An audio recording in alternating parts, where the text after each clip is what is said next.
में आए हैं, जिनकी जान बिल्कुल चली गई है। बिल्कुल शुभम, तो कहीं ना कहीं खासा हम देखें तो परेशानियां इस मौसम बार का जिस तरीके से बादल फटने की भी तमाम घटनाएं सामने आई, आपके पास मैं वापस लौटूंगी। पटना के भी क्या हालात हैं उसको लेकर भी जानकारी ले लें। शैलेंद्र हमारे साथ बने हैं।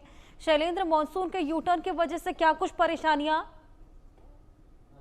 देखिए, परेशानियां जो हैं वो उत्तर बिहार में है, यानी कि जो चंपारण का इलाका है, बगहा का इलाका है, बेतिया का इलाका है, वहां पर जो है परेशानियां हुई हैं। नेपाल का जो कहे कि क्षेत्र है, यानी पहाड़ी क्षेत्र है, नेपाल से चूंकि सटा हुआ ये इलाका है, तो नेपाल में बारिश हुई है। तो और उसके साथ ही पूर्वी और पश्चिमी चंपारण में बारिश हुई है, भारी बारिश हुई है, जिसकी वजह से वहां जनजीवन पर असर पड़ा है। लेकिन अगर मौसम विभाग की बात करें तो मौसम विभाग की ओर से आज भी 36 जिलों में येलो अलर्ट किया गया है बारिश का। तो आप समझ सकते हैं कि 20 सितंबर तक के लिए यह अलर्ट जारी किया गया है। और यह कहा जा रहा है अभी भी राजधानी पटना समेत जितने भी इलाके हैं वहां पर कहीं हल्की से भारी बारिश हो सकती है।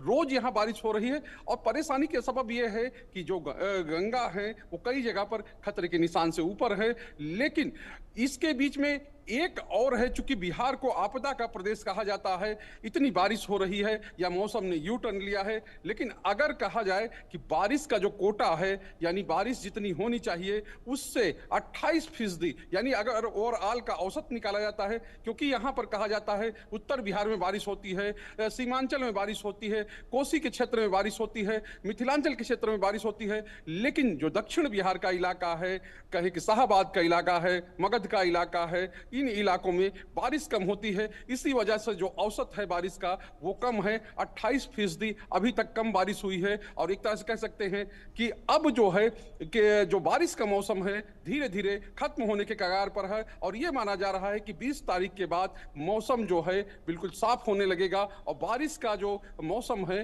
वो खत्म होगा। लेकिन इस बीच में यही चीजें हैं कि उत्तर बिहार में परेशानियां हैं और दक्षिण बिहार में अभी वैसे हालात नहीं हैं। लेकिन मौसम बदला है, बादल यहां भी छाए हुए हैं, तो कह सकते हैं कि आने वाले समय में या आज कल और परसों 3 दिन में यहां बारिश हो सकती है।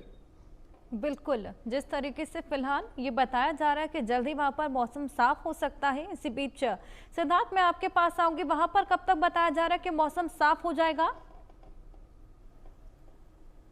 जी बिल्कुल, 3 दिन बाद यहाँ भी बताया जा रहा है, मौसम विभाग द्वारा बताया कि 3 दिन बाद मौसम पूरी तरीके से साफ हो जाएगा। लेकिन लोगों को समय का इंतजार है, क्योंकि इस बार काफी बारिश ने परेशानी का सबब लोगों को करना पड़ा, काफी मशक्कत देखनी पड़ी। लखनऊ की बात करें, लखनऊ में तो खासी मशक्कत देखनी पड़ी। देखिए, आपको बता दें, कल जिस तरीके से छुट्टी थी, आज कहीं ना कहीं जब ऑफिस खुलेंगे तो फिर बारिश हो रही है। और एक चीज जो सबसे महत्वपूर्ण है, ट्रैफिक को लेकर काफी दिक्कत। जब पानी भर जाता है तो ट्रैफिक भी स्लो हो जाता है, तो लोगों को ऑफिस जाने में दिक्कत हो, स्कूल के बच्चों को कहीं ना कहीं स्कूल पहुंचने में दिक्कत हो रही। तो लगातार इसमें जो इस बार बारिश है वो परेशानी का सबब बनी। और एक चीज जो है हर्ष आपको बताना चाहेंगे, सबसे महत्वपूर्ण जो बुंदेलखंड का क्षेत्र है वहां पर हमेशा बारिश कम होती थी, लेकिन इस बार वहां पर भी बारिश काफी हुई। आपको बता दें, कल सबसे ज्यादा बारिश बाराबंकी में हुई है। तो लगातार बारिश उत्तर प्रदेश में हो रही है। और नदियां जो है वो भी उफान पर है। गंगा 5वीं बार कहीं ना कहीं खतरे के निशान से ऊपर बही है। लगातार बारिश का कहर देखने को मिल रहा है। और गांव हो, शहर हो, सब जगह बारिश का कहर है। चाहे आप मैदानी इलाकों की बात करें तो मैदानी इलाकों में तो खासी बारिश हो रही है। जी जी हर्षा, बिल्कुल, वाकई बेहद ज्यादा परेशानी का सबब इस बार देखने को मिला। शुभम, आपके पास लौटूंगी। देहरादून में जिस तरीके से बादल फटने की वजह से खासा तबाही देखी गई थी, लगातार रेस्क्यू ऑपरेशन भी चलाया जा रहा था, तमाम लोग लापता भी थे, क्या उनका पता लग पाया है अभी तक? जी बिल्कुल, बात करें तो सर्चिंग अभियान अभी जारी है, लेकिन अभी तक जो है लापता लोगों की अभी तक पता नहीं चल पाया है। हालांकि जो है इस और भी लगातार जो है पुलिस और अन्य बल जो है वो लगातार इनकी तलाश कर रहे हैं, लेकिन क्योंकि अभी तक सफलता नहीं मिल पाई है। और इसके साथ ही जो कटान के क्षेत्र पे जहाँ पर धारा में कई जगह पर ऐसी स्थिति बन गई थी कि वहाँ पर रोड के माध्यम से नहीं पहुंचा जा रहा था, तो एक अच्छी बात जो है की गई है जिलाधिकारी के माध्यम से, जिन्होंने जो है कल ही शाम को हेलीकॉप्टर के माध्यम से उन क्षेत्रों में जो है राशन पहुंचाने का काम किया, जिन क्षेत्रों में कहीं ना कहीं जो सड़क से कटान के चलते मुख्य जो है शहर से उनकी जो है संपर्क जो है नहीं हो पा रहा था। तो ऐसे में क्योंकि उनके लिए राशन पानी और अन्य खाद्य पदार्थों की कमी देखी जा रही, तो इसी के अंतर्गत उन्होंने हेली सेवा के माध्यम से जो है वहां पर राशन पहुंचाने का काम किया है। तो कहीं ना कहीं हम समझ सकते हैं कि अब जो राहत जो लोग हैं उनको कहीं ना कहीं राहत पहुंचाने के जो है प्रयास किए जा रहे हैं। रोड को और जो बिजली के खंभे काफी ज्यादा क्षतिग्रस्त हुए हैं, उनको भी अब सही किए जाने की कार्रवाई की जा रही है। जिलाधिकारी के माध्यम से सभी विभागों को इसके निर्देश दिए गए हैं कि जल्द से जल्द जो भी कनेक्टिविटी है, रोड कनेक्टिविटी है या फिर विद्युत कनेक्टिविटी है, उसको बहाल कर दिया जाए।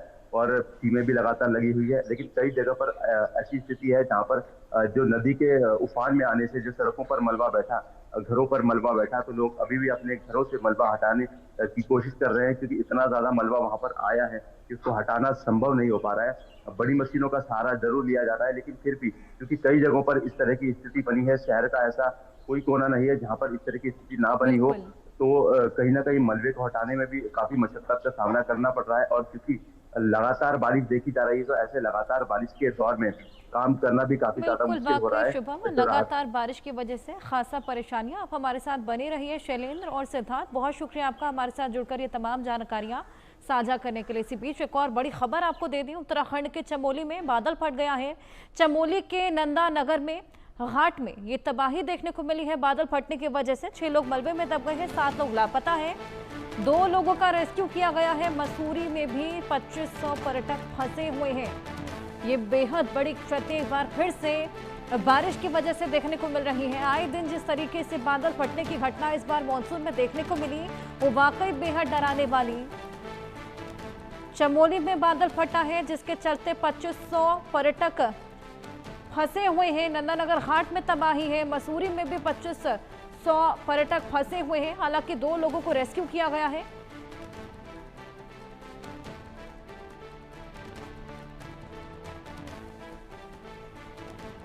चलिए शुभम, आपके पास में आऊंगी, क्या कुछ जानकारी इसको लेकर, क्या कुछ अपडेट?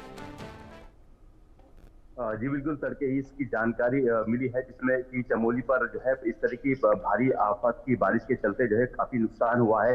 भवन इसमें जो है क्षतिग्रस्त हो गए हैं। इसके साथ ही जो है लापता लोगों की संख्या भी इसमें 5 से 6 बताई गई है। इसके साथ ही मलबे में लोग दबे हैं, तो प्रशासन की टीम हालांकि वहां पहुंची, रेस्क्यू टीमें वहां पहुंची और रेस्क्यू कार्य किया जा रहा है।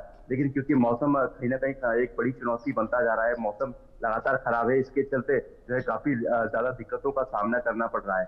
मसूरी की अगर बात करें तो मसूरी में भी क्योंकि पर्यटक जिस तरह से देखा गया है, बीते 2 दिन में भारी बारिश प्रदेश में देखी गई है, खास करके देहरादून के क्षेत्र में, और जिस दौरान पूरी राजधानी में भारी बारिश के चलते आपदा देखी गई, तो उस दरमियान जो है मसूरी जाने वाले कई संपर्क मार्ग जो है वो जो है पूरी तरह से खराब हुए और मलबा और वॉश आउट होने के चलते वहां से देहरादून से उनका संपर्क हटा। तो जो पर्यटन मसूरी पहुंचे थे उनको वापस आना था, लेकिन वहां से वापस आना उनका संभव नहीं हो पाया। तो ऐसे में उनको कहीं ना कहीं वहीं रुकना पड़ रहा है। ऐसे में जो है होटल एसोसिएशन मसूरी के ओर से भी एक अच्छी पहल की गई है कि जो पर्यटन वहां पे रुके हैं उनको जो है निःशुल्क सुविधा दी जा रही है, ठहरने की सुविधा दी जा रही है, खाने और अन्य खाद्य पदार्थों की जो है उनके लिए कमी वहां पर नहीं रखी जा रही है। तो कहीं ना कहीं हम देखें जो पर्यटन वहां फंसे हुए उनको वहां से निकालना, और जब तक वहां से वो नहीं निकल पाते तो उनको जो है सकुशल और सुरक्षित जगहों पर रखना, ये एक बड़ी प्राथमिकता है। तो ऐसे में होटल एसोसिएशन की ओर से भी एक अच्छी पहल की गई है। हालांकि बिल्कुल।